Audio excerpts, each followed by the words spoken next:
The Scientific Fundamentalist: A Look at the Hard Truths About Human Nature, by Satoshi Kanazawa. Do extraordinary claims require extraordinary evidence? Politically incorrect claims require impossible evidence? The answer: no. Carl Sagan is credited with popularizing the dictum "extraordinary claims require extraordinary evidence" during an episode of his groundbreaking TV series Cosmos. While it is a nice dictum in principle, it does not work in practice. The dictum has recently been revived and is currently in frequent use after the Cornell psychologist Darryl J. Bem published his paper Feeling the Future: Experimental Evidence for Anomalous Retroactive Influences on Cognition and Affect in the Journal of Personality and Social Psychology. The paper presents evidence collected from 9 separate experiments for precognition, an ability to sense the future state of the world before it happens. The paper went through the same process of rigorous peer review as any other submission to JPSP, which is one of the leading journals in social and personality psychology, and was published because it satisfied the reviewers and the editors of the journal. Yet Bem's critics claim that his paper should have been held to a higher standard of evidence because his claim that humans possess extrasensory perception, ESP, is extraordinary.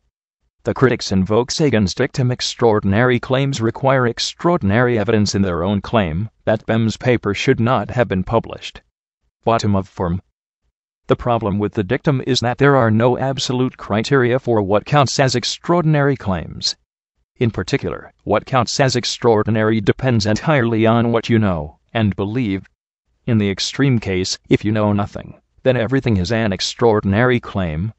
As the comedian Elaine Boozler used to quip, popcorn is magic if you don't know how it happens. Even less extremely, whether a given scientific claim counts as extraordinary depends entirely on what you know and believe. The same claim can be extraordinary for some, but not for others. I personally don't believe that, given what we know from quantum mechanics, Bem's claim of precognition, that human cognition and affect can be influenced by future events, is particularly extraordinary. What is extraordinary is quantum mechanics, not precognition. Yet quantum mechanics is a well-accepted, if poorly comprehended, part of modern physics. Worse, what counts as extraordinary depends also on the scientific fads and fashion of the time. The claims of race and sex differences in intelligence were not at all extraordinary 100 years ago.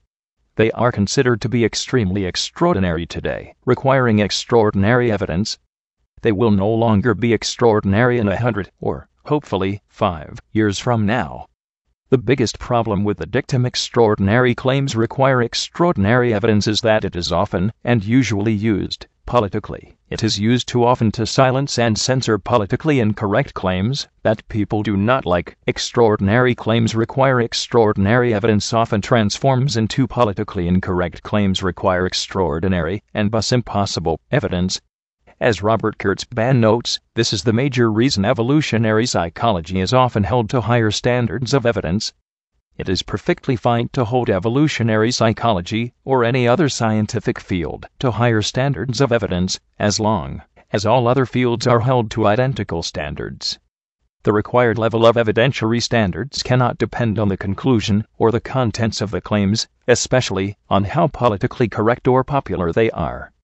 Until or unless we can derive an absolutely objective definition of what counts as an extraordinary claim, science will fare better if we all forget about Sagan's dictum and hold all scientific claims to identically high standards of evidence.